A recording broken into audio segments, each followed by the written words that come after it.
De passage dans les Yvelines, le nouveau parti anticapitaliste et son chef de file Olivier Besancenot ont officiellement lancé leur campagne dans notre département.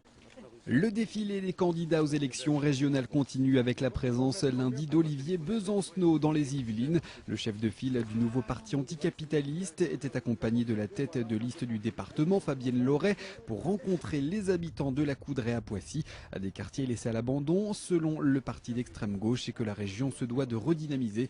De nouvelles constructions de logements sociaux, c'est un point essentiel.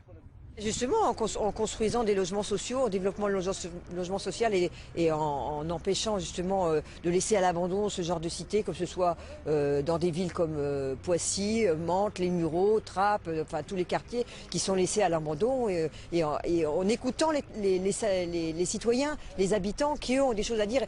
Et le collectif de la Coudray est un exemple formidable pour montrer que les habitants ont des choses à dire et des projets alternatifs à proposer en termes de logement.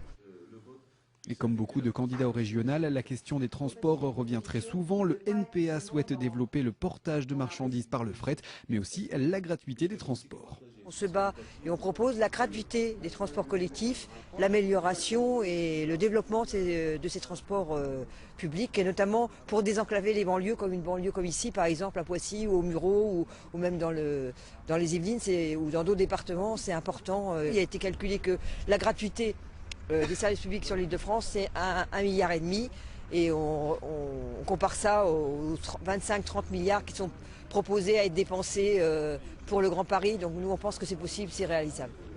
Le nouveau parti anticapitaliste, mal en point dans les sondages, espère dépasser la barre des 5% pour le premier tour des régionales prévu le 14 mars.